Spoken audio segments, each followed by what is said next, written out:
Evening and welcome. Tonight is Monday, September 13th, 2021. It is 7 o'clock p.m. This is the regular City Council meeting for the City of St. Peter. We will call the meeting to order. Would all please join in the Pledge of Allegiance? I pledge allegiance to the flag of the United States of America and to the republic for which it stands, one nation, under God, indivisible, with liberty and justice for all. Everyone should have a copy of the agenda. Are there any changes to the agenda? If not, is there a motion to approve? So moved. Second. All in favor of the agenda as presented, please signify by saying aye. Aye. Opposed? Agenda is approved. Next, we have the minutes from our August 23rd, 2021 meeting. Those minutes appear on pages 5 through 7. Are there any changes or corrections to those minutes? If not, is there a motion to approve? So moved. Second. All in favor of the minutes as written, please signify by saying aye. Aye. Opposed? Those minutes are approved. Next, we will address visitors. Is there anyone in the audience that would like to speak to the council on any agenda item? And I spoke, you don't have to speak now, Corrine.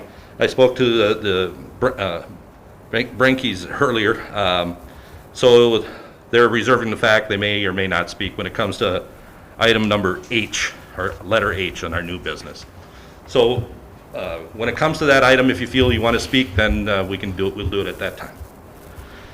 Anyone in the audience that would like to speak to the council on any matter whatsoever?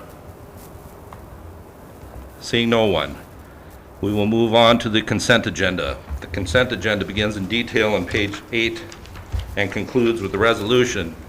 On page 27, it includes the following. Temporary on-sale liquor license to St. Peter Ambassadors for parking lot number 5 for September 23rd, 2021 through September 25th, 2021. To the St. Peter Rotary for Minnesota Square Park for 9/11/21 to 9/12/21. Temporary dance license to St. Peter Ambassadors for parking lot number 5 for 9/23/21 to 9/25/21. Another temporary dance to the Rock Bend Folk Festival, Minnesota Square Park for 9/11/21 and 9/12/21. Temporary soft drink license to Rock Bend Folk Festival, Minnesota Square Park for September 11th, 2021 and September 12th, 2021, plus the regular schedule of disbursements for August 8th, 2021 through September 9th, 2021. Are there any questions, comments concerning the consent agenda? Brad? I have a question on the temporary, essentially the belated dance and soft drink licenses. Not the liquor license, because that appears to be just an oversight on the city's part, but the other one that came in on the 9th. Is there any timeline that technically that's supposed to be in place for them to request it before, so that it can get city council approval? Because it looks like it came in basically 2 days before the event. No, I think to answer your question, technically the ordinance does not say you must have the application in before a certain time period. I can tell you from a practice standpoint, the city council previously has allowed city administration, unless there's a reason to deny them, to approve it and then bring it back to the council later date. I think in this instance, Councilmember DeVos, they've had a slight change in leadership due to a health issue, and so it just wasn't completed in a timely fashion, and so we reached out to them to try and get it going, and you see the results of that. Okay, sounds good. Yeah, I was just curious because quick nature of that. Okay, thank you for the explanation. Yep. We give Todd some power, but not much. Anyone else? Dancing Questions? and soft drinks. Mr. There you go. What else is there? Song and dance. Any other questions, comments on the consent agenda? If not, looking for a approval of the resolution on page 27. Is there a motion? So moved. Oops. Second. Any other comments?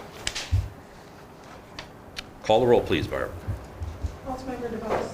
Aye. Councilmember Brewster. Aye. Councilmember Carrie Johnson. Aye. Councilmember Noel. Aye. Councilmember Ed Johnson. Aye. Mayor Zimmerman. Aye. Consent agenda is approved. Next, we will go to unfinished business, which we have none, so we'll move right to new business. And the first thing is a call for a tax increment financing hearing, and we have Mr. Willie here tonight. Yep. Mayor Zeman, members of the city council, Shannon Sweeney from David Drown would love to be here with you this evening, but he had another obligation with another one of his clients. But I will reference you to the memo that he has prepared on page 28 of your packet. You're asked to adopt the resolution on page 29 that would set the date of public hearing to establish tax increment financing district number 1-24. This would be a TIF district associated with the pending development anticipated on municipal parking lot number 5. You'll recall that you entered into a 6-month agreement for exclusive negotiations with Untitled Development LLC. That LLC is managed by David Schoof of Coldwell Banker Fisher Commercial Group out of Mankato. It's proposed that the public hearing be held on Monday, October 25th at your regular meeting at approximately 7:00 p.m. Would be proposed to establish a housing tax increment district upon municipal parking lot number 5, which is the district that would be created. You'll see it says insert map in the packet. You will recall that in previous tax increment districts, they would be obligated, they being the owner, to rent at least 20% of the units to households with incomes of 50% of the median income or less, or to rent 40% of the units to households with the median income of 60% or less. Following the public hearing, you would be asked then to adopt the tax increment plan, as well as then authorize execution of a development agreement between the city and Old Town Development LLC, or an alternative LLC that may be created by Mr. Schoof and his partnership. Mr. Mayor, again, there's a resolution on page 29 that would contemplate holding the public hearing on the 25th at 7 p.m., and I'd be more than happy to answer any questions that you or members of the council may have. Okay. Thanks, Russ. Questions for Russ? See, all we're doing here is establishing the public hearing. We aren't asking for approval or anything else at this point. So, if there are no questions, the resolution calling for a public hearing on the creation of tax increment financing district number 1-24 within municipal development district number 1, and the adoption of a tax increment financing plan related to thereto appears on page 29 with an exhibit that extends on to page 30. Is there a motion for approval? So moved. Second. Any questions? Call the roll, please, Barb. Councilmember Brufat. Aye. Councilmember Gary Johnson. Aye. Councilmember Noel. Aye. Councilmember Ed Johnson. Aye. Mayor Zeman. Aye. Councilmember DeVos. Aye. Resolution is approved. Next up, we have Sally, and this item I think is going to take a little longer than the last one did, but this item's going to take a little longer than the last one that Russ just had, I think. I but, think a little bit. Sally is here tonight to tell us about the 2021 tax levy payable 2022. Sally. Mayor Zeman, City Council. As the mayor said, we're here for approval of the preliminary tax levy for 2021 preliminary tax levy for taxes payable in 2022. The memo begins on page 31 of your packet and ends on page 38. And then pages 39 to 129, there are tables, graphs, detailed budgets for your reading pleasure. And the resolution is on page 130 to 131. The preliminary levy for 2021 certified and 2022 tax amounts needs to be certified to the county by September 30th, 2021. So if we don't approve it tonight, I can come back and we can go through it again on the 27th or have a special meeting. But the state statute does require that we have it approved by the 30th of September. The final levy amount must be approved on or before December 31st of 2021. Right now I'm targeting the December 13th meeting for that. The levy amount can be lowered at this point, but it cannot be raised. So this is the upper level of our levy set by the preliminary levy. Projected tax capacity increase from 2020 to 2021 is projected to be $381,436, or a 5.9% increase of property values year over year, which generates $197,202 of additional tax revenue as determined by the county. Again, as we get closer to the final levy, the county will give us final numbers on that, and that number can go up or down based on what's happening on the value of property and sales in the area. New and improved and revaluations. And then we will do another levy calculation as we get closer to December. I will come to workshops and we'll talk about that. Total tax levy increase of $197,984 or 1.92% is what we're proposing in this preliminary levy. And that would have the city property tax staying the same as 2021 or 51.7. So there's no change. General fund budget and fund balances are found on page 39 of the packet. 2022 budget is not balanced. We are showing a net operating loss of $372,123. The 2020 reserve fund balance at the end of 2020 was 53.2%, or $4,485,729. The 2021 reserve budget is $4,265,640, or 47.6. The 2022 proposed budget fund balance is $4,320,862, or 49.2%. A decrease from the 2020 ending balance is $164,867. This is well within the margin that we've given. Our target for reserve balances is anywhere between 35% on the low end and 50% on the high end. So we're within our range of what we expect.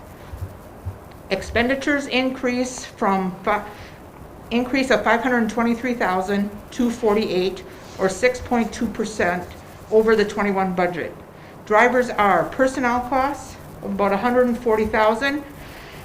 That's budgeting approximately 3% wage increase for the workers and health insurance of 5% year over year. Election costs are $15,000 higher than 2021, and remember, our odd years are the city and school board elections. The even years, 2022, we have primaries and all the state and federal elections, so we end up adding extra elections into the cycle in the even years. There's a $27,000 in there for maintenance of the municipal building, security improvements at City Hall, and police entrances, and other maintenance to City Hall. City Hall is an older building, so we have old HVAC. So right now we're limping along, we're making it work, we're doing a good job. We made it through this past summer, which was very warm, so hopefully it'll keep us warm in the winter also. But replacing one system can take about $25,000 to $30,000, so we're just putting some placeholders in there.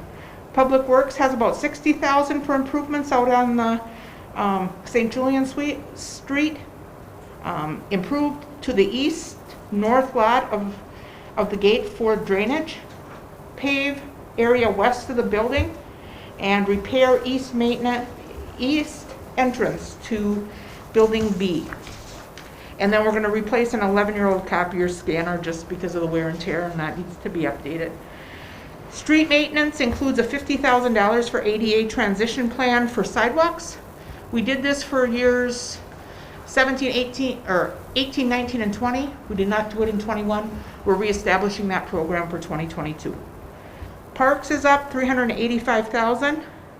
A $100,000 increase for parks improvements for a total of $200,000 of parks improvements for 2022. There's $131,300 for a DNR grant for work at Minnesota Square. The DNR will give us $65,500 as revenue, and then we have to match that to offset that. So we have to put in $65,500 of in-kind services and some other work for that, for the total of $131,000. There's also some wage increases for those workers and benefit increases.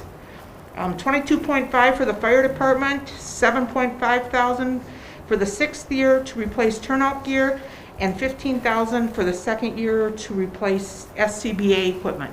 As you remember, last year we got a grant from the state for some SCBA equipment. That is expensive equipment that has to be replaced. It's got an expiration on there. So what we've decided to do is put $15,000 away for 15 years. So when we have to replace that again, it won't be a one-time layout of all the cash. We're building a reserve for that. Not that it's going to cover it all, but it should be a big chunk of it in that time frame. 2021 and 2022 expenditures reflect use of reserves. Do not use reserves to cover expenses in Community Spirit Park in the park fund. After the sale of the sewage ponds or the wastewater treatment ponds east of town in the next month or so, you guys approved the sale. The park dedication fund will have about a $50,507 deficit balance, which is okay. We will slowly work over that over the next few years to get that to zero and to maybe build a little bit more. But right now, we were at 400 and some thousand, so this will slowly bring it down as we sell the ponds. We are budgeting for 2 SROs for the school district, which will, and the school district will fund 70% of wages and benefits. And that's going to be at least a 2-year program that we have with the school. LGA is increasing $29,874. That's local government aid. And we are highly dependent on it, and that will increase to $3,258,290 for 2022. It's not keeping pace with inflation by any means, but we're at least in a better place than we were last year at this time. We knew what the LGA funding was going to be, but there was also a deficit at the state that they were projecting with COVID and everything else. So at least we know we're in a good shape with the state for this year. And we aren't worried about funding being cut for LGA for 2022. Health insurance costs increased 5% for 2022, and we've got a cap in place of 7.5 for 2023. So that's just as a placeholder for next year, and we'll work with the South Central Co-op on that as we get closer, depending upon what our claims are for 2022. But a 7.5 increase isn't too bad to cap out on. There are no significant changes to education and training. We believe it is that training and education is important, but we know that the state mandated police training and plans are on related to equity and diversity issues for all employees will be covered in the amounts budgeted, so we feel fine with that. Fire truck grant was not approved again, unfortunately. So if we get a grant in 2022, we'll use the dollars from the $86,000 of reserves we have for that, for the matching fund, and then we'll levy in future years for that. There's an anticipation for the 2022 equipment certificate listed on page 35 of the memo and on page 49 and 50 in the graphs and charts. We are funding $34,000 net cost for a new squad car, a $250,000 tandem dump truck replacement for streets, a Roscoe street sweeper for streets for $50,000, a 60,000 5-ton patch trailer for streets. That's a trailer that takes like the hot mix and stuff and hauls that around when we're patching the streets, and then a $65,000 Cushman infield maintainer for the park system. Budgeting tools, the enterprise fund transfers 6.5% of sales, and this amount we can adjust up and down if we want to, but we've had that in place for the last 10-15 years. It's 6.5% of the revenue. We have budgeted that flat with the 2020 budget right now. Again, that, especially electric, water, and wastewater are very weather dependent. So depending upon this year, we're selling quite a bit of electricity, as you all know, and the water, before watering restrictions went into place, there was quite a bit of watering going on. So we are doing pretty well on our transfer. As I said, local government aid is not keeping up with costs. We're only getting a $29,874 increase, or 0.92% increase year over year. As I said, wages, we're budgeting approximately 3%. We anticipate some wage modifications due to market adjustments and wage equity modifications. Also, additional pay is in here for some seasonal and temporary employees to keep up with the market. We saw some recruiting and some other things, just the way the market's going with seasonal and temps. Continue to make operational changes in hopes to reduce overtime, but again, that's another, you get 3 snowfalls of more than 6 inches in a row, and there'll be overtime, especially for the streets and those guys that have to work and keep our streets open. Community center debt, this building was paid in full in February, so there's no more debt. And then we are splitting that debt payment as agreed to. $170,000 is coming into the community center to help just build reserves so we can, 20-year-old building needs some maintenance, we'll have reserves for that. And then another 100,000 has always been for the parks. That's where the other 100,000 out of the 2 for parks is coming.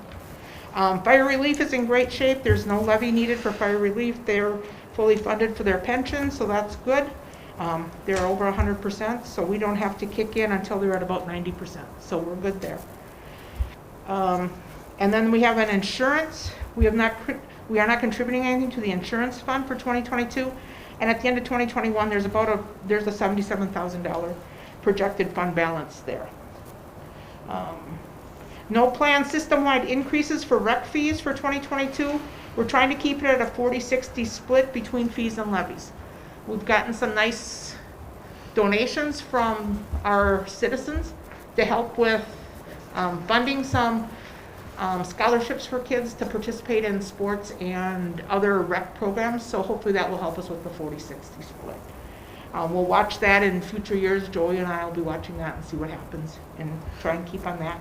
There is $21,000 in the budget for Greater Coalition Cities membership, and that's in there. We get some benefits of you, the council, participating in that, and they really look out for LGA and help us on some of the funding going on. Items not in the budget, the fire station. There's about $466,000 that has been spent on land purchase, design, through the use of reserves. We've used both City Hall, Park Enhancement, so when that building gets completed in 2023, we can fund ourselves, give ourselves a refund back for that. But not until we get the USDA funding in place. It's not during the building. We're not going to take out the loan and pay ourselves back and pay interest on that. We'll wait till we get the money from USDA and it's all completed to refund our reserves. There's nothing in here for City Hall, a new City Hall, other park enhancements, or Township Road 361. As you know, the electric fund through 2022 has no planned increase at all. City Council did approve some stormwater rate increases. One was effective July 1st of 2021, and then you have another one on July 1st of 2022. Water and wastewater budgets are also projecting no rate change for 2022. Environmental services were good through 2022, but we believe in 2023 there's probably going to be a rate increase in that one.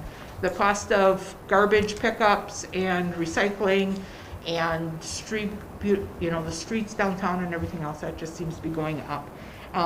That contract is up in 2023, so it'll be going out for a bid, but just from what I read and what's going on in different cities, don't be surprised if there's something for that. As I said, the library fund, programs and services remain the same. We did levy additional 13.6 in 2018, and we're continuing that for 2021 and 2022. We're not increasing it. Operating expenses for the library will be $69,307 higher than revenues. This is okay for short term, but needs to be looked at going forward. It is not sustainable long term. So we'll have to look at if we're going to increase property tax revenue, if we can get other sources of revenue, or if we're going to change services. So we'll have to talk about that in 2023. St. Peter Community Center. Debt was retired, as I said, in 2021, and we're putting $170,000 of tax levy into the community center, which is the same as 2021. This is driving about $21,000 more revenue than expenses. We continue to build the reserve plan. The fund balance at the end of 2020 will be $64,000, and it will grow to $85,000 at the end of 2022. And again, same type of thing. The metal, most of the roof is good. The flat parts, as you know, in Minnesota, there's leaks and everything else. You have some issues with some of the flat parts of the roof. And then again, HVAC. That's the big one, that 20 years, 25 years wear and tear on that. So there'll be some work that has to be done there.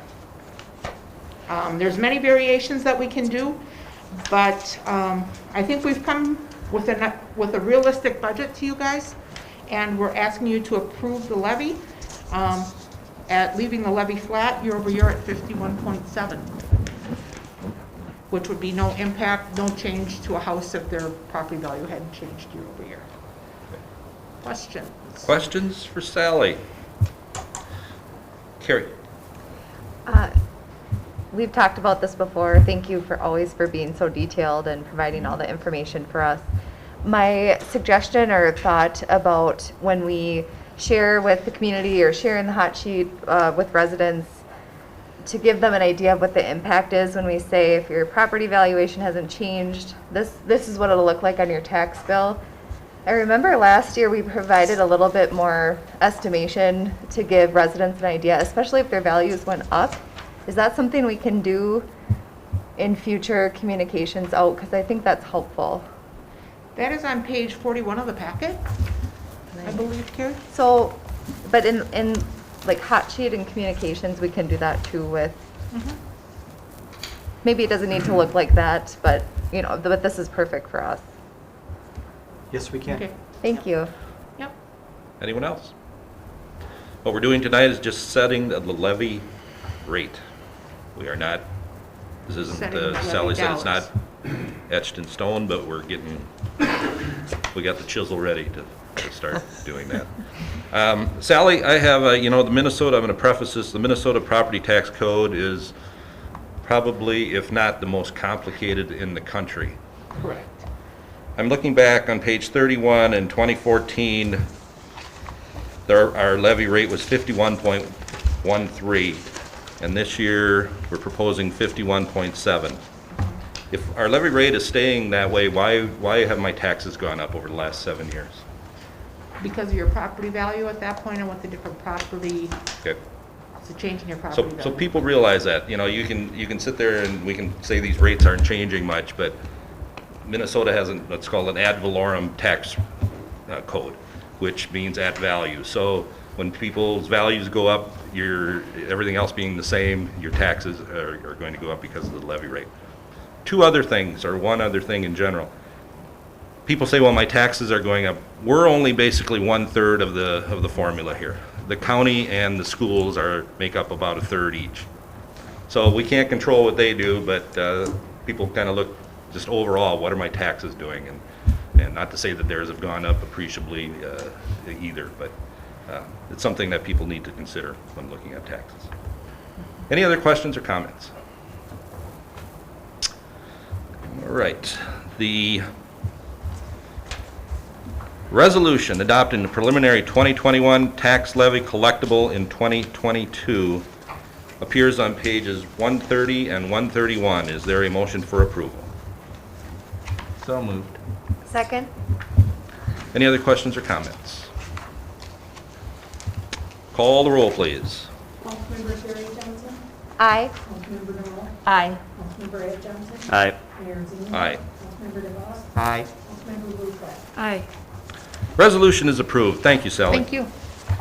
Next up, we have a mortgage subordination request from River Rock Kitchen and Bakery, and Russ is back.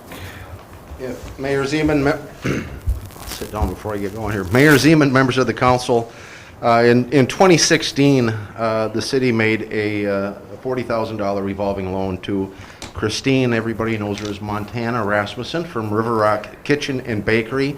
The loan was made as Montana purchased the kitchen and bakery assets from Tamika Bertram, and they were spun off then from the River Rock Coffee Shop. Montana had been the head baker, I don't know if they call her chef there, for a number of years, and Montana provided her with an opportunity then to spin this off as an independent business. And the city provided the loan under a 5-year balloon, which you extended this past February for another 5 years to 2026. As I said, the original balance or principal of the loan was $40,000. After receipt of the September 1st payment, the balance is reported to be $20,869.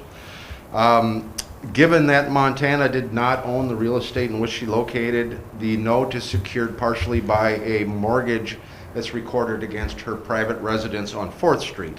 The first mortgage on that property is $77,000. At this time, Montana and her spouse are seeking a home equity line of credit with First National Bank in the amount of $37,000.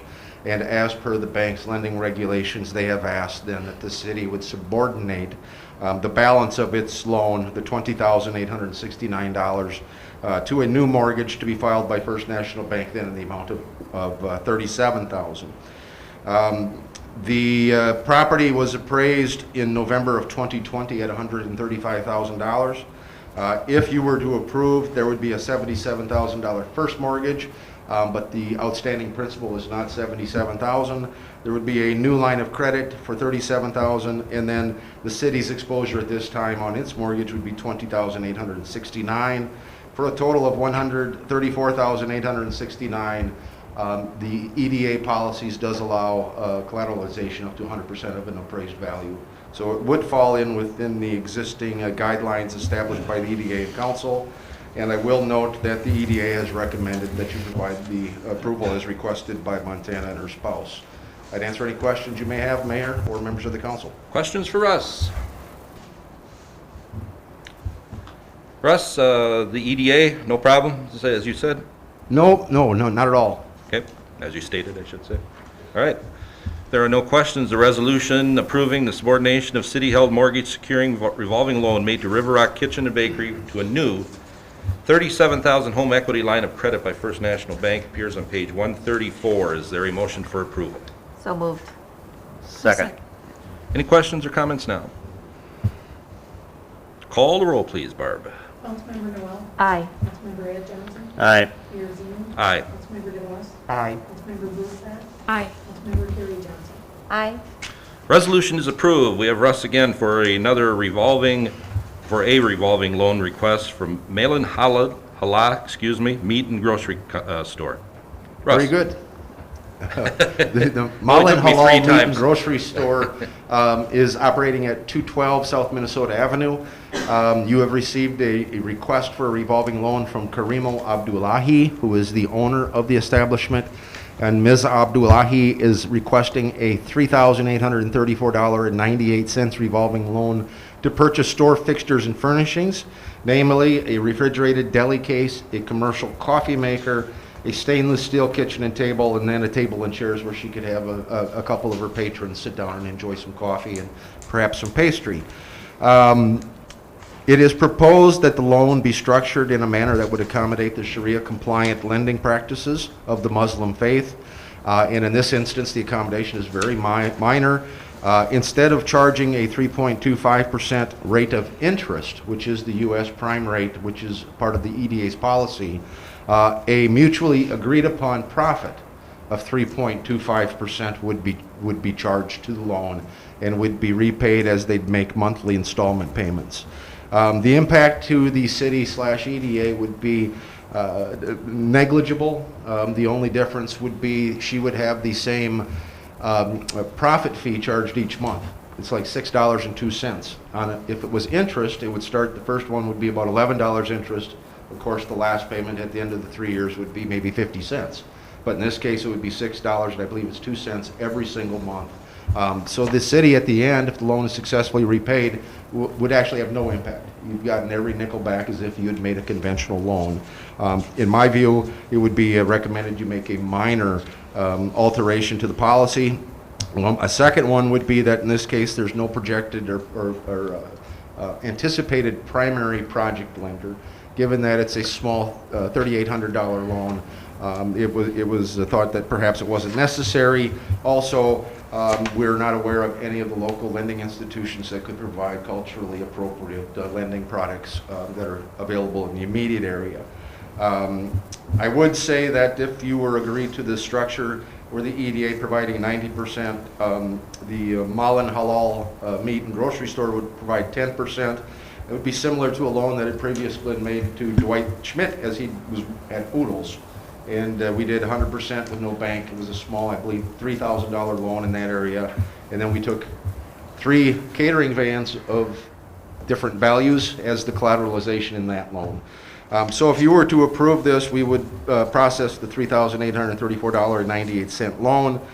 Ms. Abdullahi would sign a promissory note establishing a mutually agreed upon profit of 3.25%. She would also execute a personal guarantee, and then we would file a security agreement against the deli case, the coffee maker, the table, and the stainless steel kitchen table.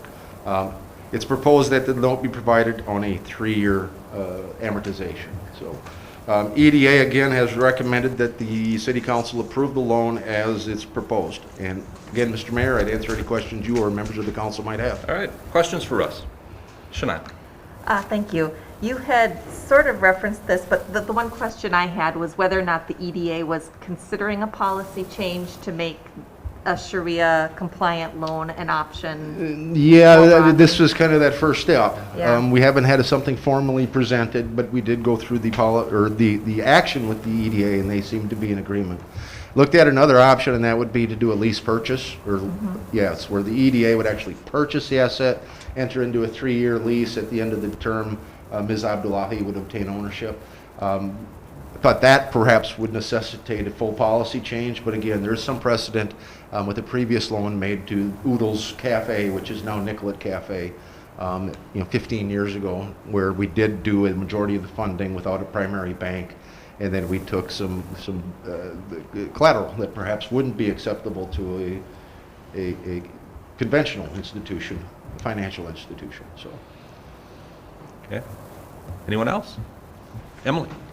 Russ, I just wanted to say I appreciate that you and the EDA are willing to work with people on things like this. I think this is a really great idea or compromise, and I just think it looks really good. So thank you for taking the time to work with someone in the community and making something like this work. It's been my absolute pleasure. So glad to do it. The store is important for us. Otherwise, we would have a Muslim food desert in town. And the populations that's adherent to their religion would be required then to leave town and purchase in alternative locations. So we did do a review of the finances, and they're somewhat modest, as we expected. But again, this is such a valuable service to our Muslim population, and it's growing. So, and if we take advantage, perhaps we can have additional businesses start that add to commerce and add employment and add the tax value and consume utilities just like our conventional businesses. Okay. Anyone else? If not, the resolution approving $3,834.98 revolving loan to Malin Halal Meat and Grocery Store, LLC, to partially finance the acquisition of commercial fixtures and furnishings appears on page 137 and 138. Is there a motion for approval? So moved. Second? Any other questions or comments? Call the roll, please, Barb. Councilmember Ed Johnson. Aye. Mayor Zeman. Aye. Councilmember DeVos. Aye. Councilmember Blumenthal. Aye. Councilmember Carrie Johnson. Aye. Councilmember Wall. Aye. Resolution is approved. Next up, we have another revolving loan request for Hotel 221. Russ? Yeah, Mr. Mayor, you have a request from MNO Real Estate. That's an acronym for Minnow Real Estate. It is a LLC that is formed by John Mayer and Tim Bartelt, who are the co-owners of Patrick's on 3rd. They've requested a $74,500 revolving loan to partially finance the repurposing of 221 West Park Row as a boutique hotel. That is the former McKenzie agency. Well, it's been a number of years since it's been a McKenzie agency. The building is immediately east of Patrick's and actually overlooks the back patio and entrance of the Patrick's establishment on 3rd Street. The total cost of the rehabilitation, remodeling, repurposing, fixtures and furnishing has been totaled to be $262,000. You can see that is itemized on page 139 of your agenda packet. That would be the construction and furnishing. I did say it's itemized on page 139. The proposed financing, pardon me, is Hometown Bank of St. Peter has agreed to be the primary lender and has agreed to a $144,200 loan, which is about 55% of the project. Mr. Mayer and Mr. Bartelt are able to contribute $43,300, which is, I think it's 16.4% of the project. And then the EDA has been requested to do a $74,500 loan, which would be 28.6% of the total project cost. Those all would fall within the established guidelines of the EDA. Mr. Mayor and Bartelt have worked with the Small Business Development Center to put together some cash flows for the first 3 years of operation, which show that it would be a profitable business. It would have no direct employees. Reservations would be taken through Patrick's or via an online system. And then the ownership and others will provide the janitorial and housekeeping services that would be necessary. An appraisal done by Appraisal Services in May of 2021 has a post-development, so after the conversion, appraised value of the property of $243,000. It's proposed that Hometown Bank, if you would approve the loan, would hold the first mortgage in the amount of $144,200. The EDA then would be provided a subordinate mortgage in the amount of $74,500 for a total aggregate of the two mortgages of $221,700. And again, in a post-development appraised value of $243,000, so it does fit within those guidelines of the EDA. It's proposed that the EDA rather has recommended that you provide a $74,500 revolving loan amortized on a 20-year schedule but due and payable at the conclusion of the 5th year via balloon payment. This would be charged a 3.25% rate of interest, which is the U.S. Prime, which was advertised, I didn't check this morning, but it was late last week, it was 3.25. We would have a subordinate mortgage to that held by Hometown Bank, and then given that the loan would be made to an LLC, it would be appropriate that Mr. Bartelt and then Mr. and Mrs. Mayor sign a personal guarantee of the note. The EDA has recommended that the loan be prorated at distribution and interest only until about 6 months after they'd receive a certificate of occupancy, which is when principal and interest payments would be proposed according to the recommendation put forward to you by the EDA. Again, the EDA has recommended approval. Mr. Mayor, I'd answer any questions you or members of the council might have. All right, questions? Carrie? Do we know how many rooms? 3, but to get to 1, you got to go through the other one. So he said it's 2. So for a small boutique hotel like this, are they exempt from lodging tax? No, they'll be providing for the lodging So- tax. We have exempted vacation rental by owners or bed and breakfast or those, but this would, this is a lodging establishment, just like the Conesbrook Hotel provides for lodging tax. That's my question. Thank you. Anyone else? Russ, maybe I misunderstood or heard you wrong. You had said something that the note will be personally guaranteed? Excuse me?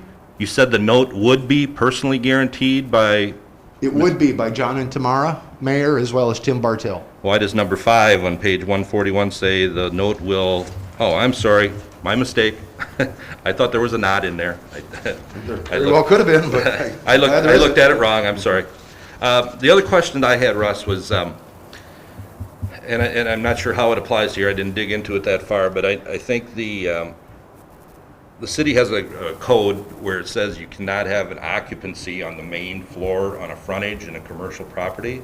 Yeah, I believe that exempts hotels, motel types That was my question, establishments, does it yes. exempt that? Or if, Right, you can do it in the back, but the front, but in this situation, they can do it anywhere Yes, and- because it is a commercial adventure. And then if you'll remember the gun shop, Squeak occupied the lower part, the basement Right, as part right. of his residence, and it was Right. determined that that would be accessory to the gun shop as long as the square footage of the residence was less than what he had for the showroom. Yeah, we've had situations before where the back part, the building that was just torn down here next to the armory, or old armory, that was that situation before the tornado. There was a business in the front, and then they lived in the back there. There was a dry cleaning business in the front, but I just didn't know if that applied because of the hotel, motel type situation, so we're good to go.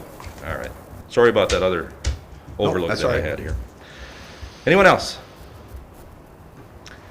The resolution approving $74,500 revolving loan to MNO Real Estate LLC to partially finance renovations and repurposing of building at 221 West Park Road as a boutique hotel appears on page 141. Is there a motion for approval? So moved. Second. Any other questions? Call the roll, please, Barb. Mayor Zeman. Aye. Councilmember DeVos. Aye. Councilmember Blumenthal. Aye. Councilmember Carrie Johnson. Aye. Councilmember Noel. Aye. Councilmember Ed Johnson. Aye. Resolution is approved. Next up, we have city assistance request for Oktoberfest. Todd? Mayor, members, the information starts on page 142. This is a request from the St. Peter Ambassadors to host Oktoberfest. They've hosted this for a few years in downtown St. Peter, with the primary location of the activities being on what we call parking lot number 5.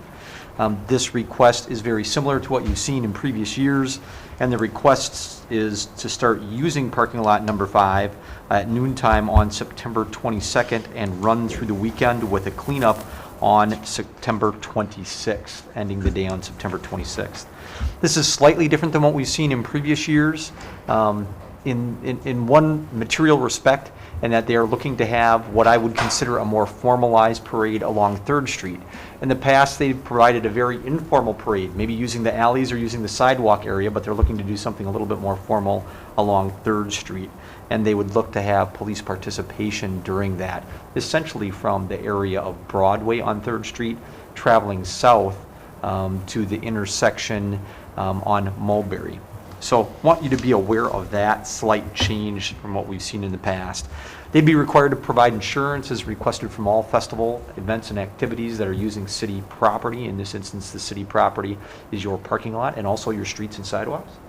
And they would need to maintain and provide opportunity for police reserves if we have those available, and follow all the regular rules that we have in place for an event of this type. Using picnic tables, although we don't know the exact number that they're looking for, it's usually around 15 to 20, and I would anticipate that it would be very similar in nature this time.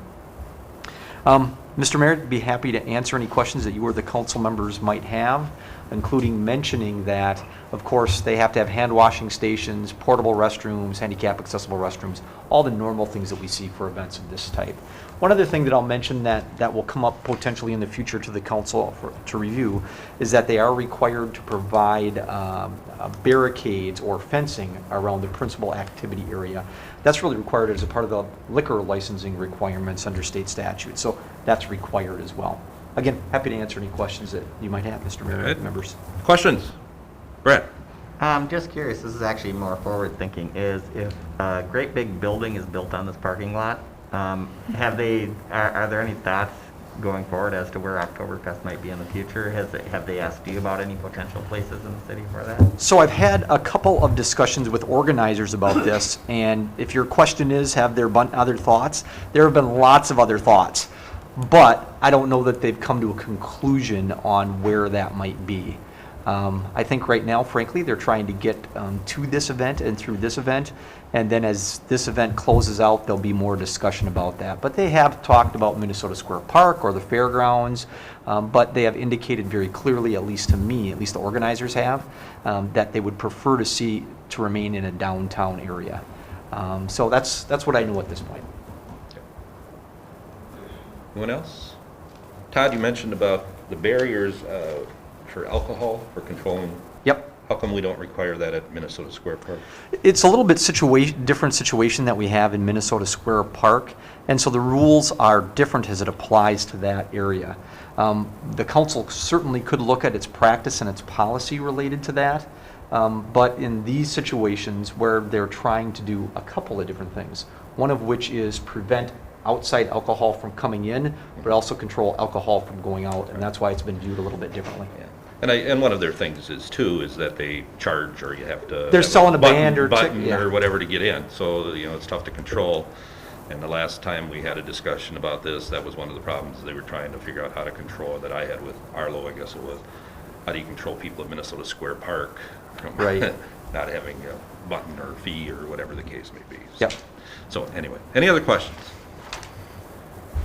If not, the resolution approving the city assistance for St. Peter Ambassadors Oktoberfest appears on 146 and 147. Is there a motion for approval? So moved. Second. Any other questions or comments? Call the roll, please, Barb. Councilmember DeVos. Aye. Councilmember Blumenthal. Aye. Councilmember Carrie Johnson. Aye. Councilmember Noel. Aye. Councilmember Ed Johnson. Aye. Mayor Zeman. Aye. Resolution is approved. Next up, we have Sally again for the 2021 equipment certificate bids. Sally.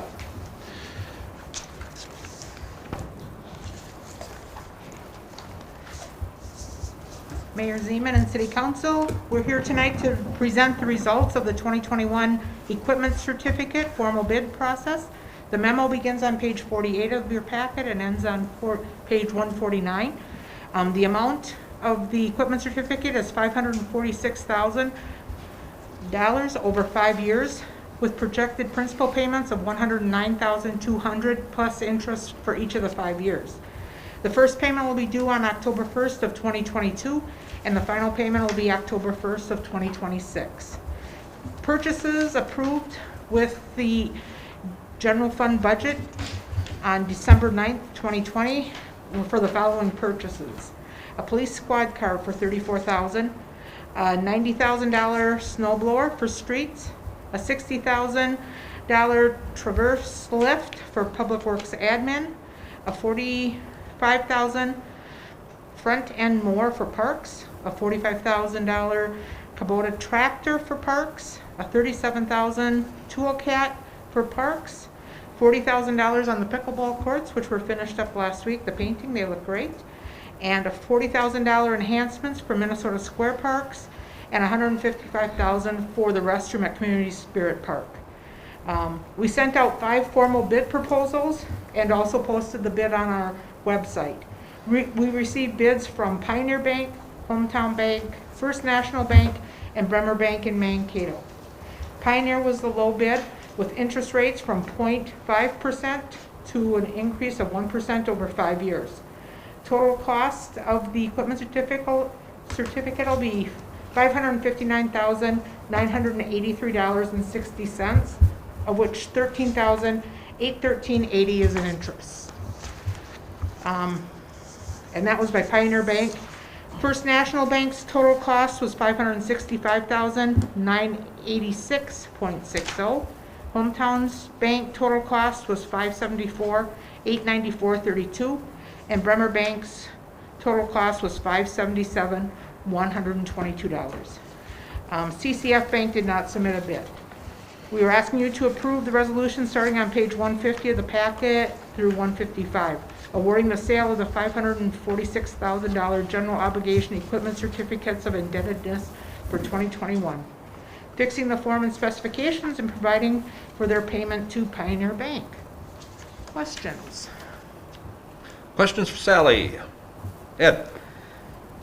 And I have nothing against the way they look fabulous, but didn't the pickleball courts come in cheaper?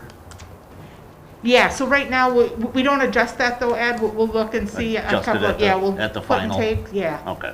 We'll do put and takes to those. Yeah, I had the same question, Ed, and then I looked at it, this was as of December 9th, 2020, when we did this, so. Okay. Yeah, So, we just finished, it was 28,000, I think. yeah, so Mr. Mayor, members, if I can add some context to that, what happens on a irregular basis, but every few years, we go through all the equipment certificates and essentially sweep and say that if we borrowed extra money, that extra money then would be applied into future equipment certificates or used to pay off debt of older equipment certificates. Now, we don't do that every year because usually we have a couple of things that come in a little bit higher and a couple of things that come in a little bit lower, and so it's very near the amount estimated or planned as a part of this. So that's really what happens, and so I think probably 2022 will likely be, or 2023 will be a sweep year coming up, if that helps explain. Yep. Okay, thank you. Anyone else? Emily? Yeah, Sally, I'm just curious on page 149, just noticing the different bids from the different banks, and is it pretty common that the bids are so different? Yes, they are. We've Okay. seen that over the last 3 or 4 years. that Okay. or the 3 years I've been doing them, yes, there's some big swings in there, and it's really surprising. Sure. How they are. It just seems, yeah, there's a big discrepancy there, so. Mhm. Yeah, Interesting. Pioneer has really come in pretty low the last 3 years, for sure. Nice deal. Anyone else? Questions? Not. The resolution for the 2021 equipment certificate bids is in rewarding of the 546,000 general obligation equipment certificates, I should say. Appears on page 150 to 155. Is there a motion for approval? So moved. Second? Any other questions at this time? Call the roll, please, Barb. Councilmember Brewster, Aye. Councilmember Carey Johnson, Aye. Councilmember Noel? Aye. Councilmember Ed Johnson? Aye. Mayor Zeman? Aye. Councilmember DeBoer? Aye. Resolution is approved. Thank you. Thank you, Sally. Next up, we have the construction standard detail plate, and we have Mr. Moulton. And we also, we acknowledged before, we have Roger and Corrine Brenke with us, and I see they were joined by their neighbor to the south, Mr. Keene, Jerry Keene. If you want to wait, we'll have the staff make their presentation, and we'll go through our discussion, and then we'll see how things transpire after that. So, okay? Pete? Mayor and City Council. During the last month, we've had a couple different discussions on use of right-of-way and curb cuts and access to different properties. We were tasked with the idea of coming back with a few options for the council to consider. And so I tried to lay that out best I could related to single residential properties. The first option that you have is to look at City Standard 7020-R, which is on page 159, which is the standard that we have used roughly for the last 15 to 20 years. This is basically the MnDOT recommended opening. It is a 24-foot curb cut at the base with 3-foot tapers on each side. And at the property line, it is perpendicular to the curb opening and is 24 feet at the property line. MnDOT recommends this standard here because of the safety that is required for cars that are backing out and for pedestrians that are using the street. The wider you get with your curb opening, the more conflict points there are available for either accidents with other vehicles or accidents with pedestrians. It limits your basic parking on each side of your driveway, and depending on the size of the lot, sometimes that can become an issue. Also with mail boxes being put into boulevards nowadays, you have to leave access for your mail to be delivered as well. Access management is really a critical local tool in order to control the safety of pedestrians and vehicles in road right-of-ways. Under this existing standard, cars enter and exit the driveway in a perpendicular motion and have a very good view both to the sides of their access. Area number 2 that we talked about was having the same regular opening at the street, but allowing up to 30 feet at the property line. So if you look at the drawing that's on page 58 as a rough drawing of what a regular opening would look like, from the top of the taper to a point of 6 additional feet at the right-of-way line allows people to use that third stall. It seems that this is a good fit for most applications. This is the recommendation of staff that you really consider this option. And it allows, it doesn't allow, as MnDOT has specified, for the perpendicular motions because there would be some angles, but we feel that that's probably less restrictive from the point of that third stall is usually not used quite as often as the 2 main stall garages.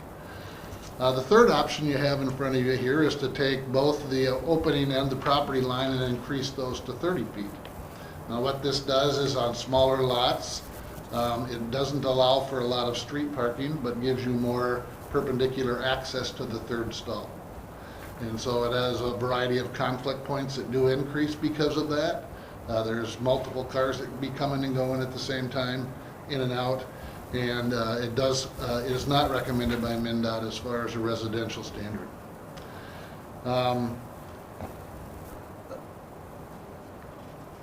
Please take into consideration the use of basically the right-of-way. We're not trying to regulate what happens from the property line in. That is covered by city code. We do have a set of standards that the city uses and implements for that process.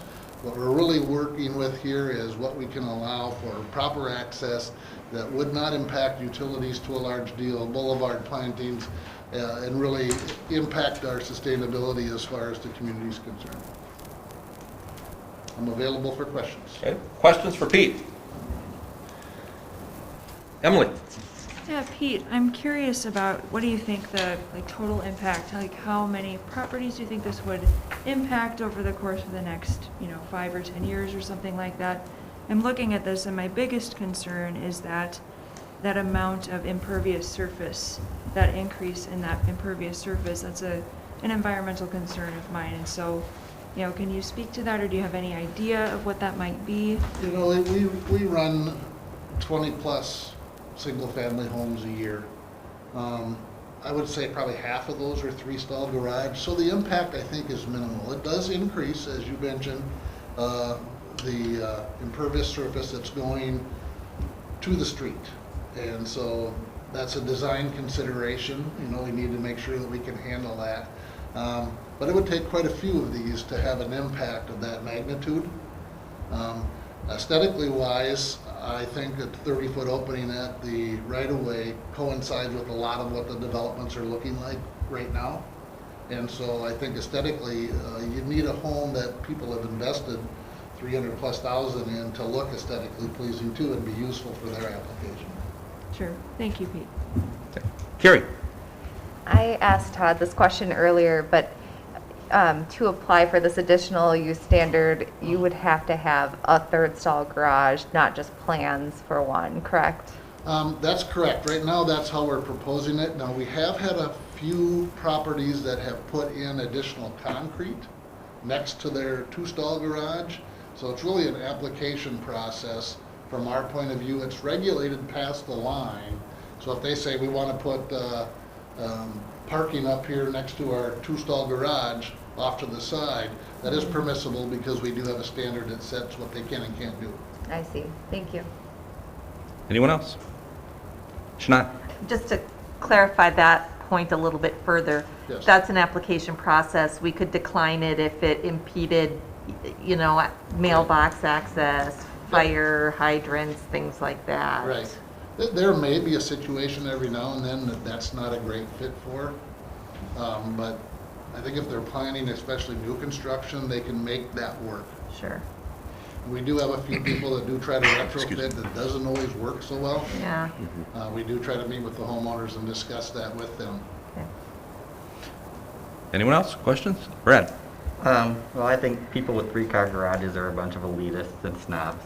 Oh, wait, I have one. Well, Never mind. You've got a couple of them out in your I have constituency, maybe there, Brad. one. I have one too, so. Uh-huh. But no, that was tongue in cheek. But yeah, I do have one too. I think this is a reasonable accommodation. I mean, as far as allowing expanded parking, I understand I understand, the challenge of having to make that curve in there. So I think giving a little extra space behind the garage is something that's reasonable, and it still preserves the 24-foot curb cut. So we're not impacting any parking outside of the street. So. Yeah, good point. That's what I was going to say too. You're talking about a 30-foot, basically with the taper, but you still only have 24, so you really aren't expanding any of that unless you drive over the curb. Right. You're really adding to the taper, Right. allowing from the taper, Right. like you mentioned. Emily had asked a question about impervious material, and there aren't sidewalks out there. I don't know if there ever will be, but in the case, I'm going to use specifically the Brinkies, where you see the point where it says 3-foot taper, and that's that etched-in looking deal. That's 11 feet on their property, okay, from here to here, okay? We don't have sidewalks out there, but if we had a sidewalk out there, you asked about how much would we be covering. Sure. We'd have a 6-foot sidewalk that would go It would to the keep property line, going. plus it would go over here. So we're actually net adding more, Okay. if there ever was sidewalks. As I told Mr. Brinke a couple of weeks ago, I know I'll be dead by the time sidewalks come out there, but I'm not so sure about him. The other thing I think that is important to this is that I always really like the thought and press the fact that I think St. Peter's a proactive town. We take proactivity. This here, we kind of created a problem ourselves because this was all set up to be townhomes, 3-unit townhomes, on basically a 46-foot wide, 3 46-foot wide lots. There were not going to be any three-car garages on those in this situation. Well, now we made those 3 lots into 2.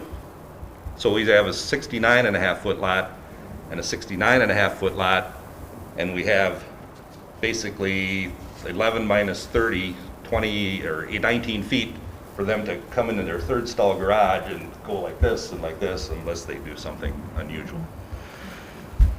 Pete, I know that the Brankies did not, initially when we talked about this, we're actually letting them do more if they want, if I'm reading this right, Correct. than from if they would take an angle where their driveway ends now. Correct. So, so it leaves some luxury there.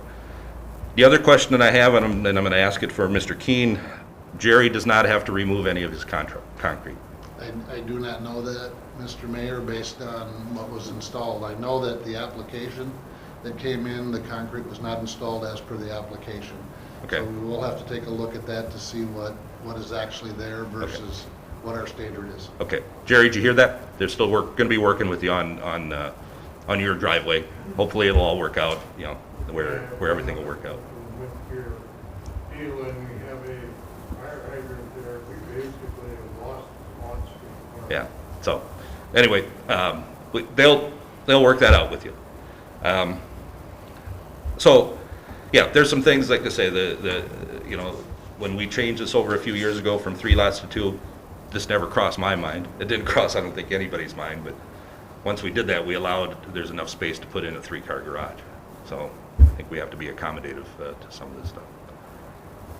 All right, any other questions? You're okay? All right, okay. If there are no other questions, the resolution adopting the construction standard detail plate for the residential concrete apron, I guess we're calling it, appears on page 160. Is there a motion for approval? So moved. Or Second. One or the other. I've been here 10 years and that's never happened. Seriously, it's never happened before. You should have said Yeah, James. Jinx said, it's not Halloween yet, but anyway, Barb will work it out, who's first and second. Any other questions now? Call the roll, please. Councilmember Carrie Johnson. Aye. Councilmember Noel. Aye. Councilmember Ed Johnson. Aye. Mayor Zeman. Aye. Councilmember DeVos. Aye. Councilmember Bruflat. Aye. Resolution is approved. Thank you. Thank you. Next up, we have reports. Don't have any really detailed one, but from the report that was given, and when I was down there, they said there was a few less people, about 15 to 10,000 from 2 years ago down at Rock Bend, but it sure was busy. So it looked like everybody was having a good time. That's all I've got, Todd. Mr. Mayor, I have 2 reports listed. One will be a report where I would defer to Councilmember Bruflat on the city-county meeting that we had about a week and a half ago. And if she has anything to add, and then I'll contribute after that. The second one on the August 30th goal session report, you'll notice that it was not included in your packet. So that will come within your packet at your next regular council meeting. So that includes in a packet that you can all see as well. But Mr. Mayor, if I could, I'd defer to Councilmember Bruflat to talk about the city-county meeting that occurred, again, about a week and a half ago. Yeah, it was my first time attending the city-county cooperative meeting, and I think there were 5 of us total at that meeting, and we heard from Todd about a lot of important issues. The things that stood out to me, the things that we talked about the most, I think the one thing was the COVID dollars, the American Rescue Plan dollars and usage for that kind of stood out to me. The county asked several questions about, how we're planning on using that money. I don't know, we've recently talked about that we had, I think, just talked about it at our goal session just 2 days before. So we were able to respond with where we were at that time and let them know what we were thinking with those dollars. And I think, once again, Todd asked about the library funding and increasing their contributions, and we're still waiting on that to hear from them on whether or not they can increase their contributions again. And then, Todd, what have I left out? I'm sure quite a bit. Well, just a few quick ones, Mr. Mayor and members, that we've talked about before. I don't know that any of these are necessarily new to this discussion, but certainly we talked about the council providing for an ice study to occur at the intersection of Sunrise and Broadway. Members might recall that from about a month ago. We own 3 legs of that, and the county owns 1 leg of that. So our goal was to discuss that and make sure that they knew where we were at and what our intent was and why we were moving forward, which of course is based on getting some additional federal funding for review of that intersection, of potential change in treatment at that intersection. We also talked about Township Road 361, which you also got some grant money for. As you may recall, they have the intersection on Broadway, or what they call County Road number 5, and that's in good shape for an improvement to occur. But on the north end, it's County Road, what they would call County Road 51, we call it Traverse Road. And so it's just making sure that they're ready and know that we received some funding and that we are certainly open to cooperative efforts on their part, which would include money, but also design work and cooperation as that roadway, Township Road 361, dovetails into the county road. There's a change in elevation there that needs to be accommodated for. And so making sure they're aware of that. We talked about solid waste and the composting facility at the corner of St. Julian and Swift, and what we are all doing individually, a little bit of hazardous waste and a little bit of recycling and food composting discussion as a part of that. And we also did a review of the development activities that you have going on in St. Peter, which are many, frankly. And so we try and share that on a regular basis with them so they're aware of what's going on within the community. Those, I think, are probably the big ones, Mr. Mayor, members, beyond what Emily mentioned. Certainly the library issue is something that I know is close to your heart, and that you really strongly believe that additional funding should come from the county for their ability to have their citizens utilize the library. And I think, frankly, we talked about this in the past. We've had meetings that have been more, let me rephrase that. We've had meetings that have been less cordial. This is much more cordial environment, this meeting, than what I've experienced in the past with the county. Much more cooperative, collegial feeling, and so that's a good thing too. I don't know what drives that, as some of the members have changed, but not all the members, but I think that's a positive step, certainly for us. Mr. Mayor, that's all I have. Was the new county administrator there? Yes, sir. Okay, all right.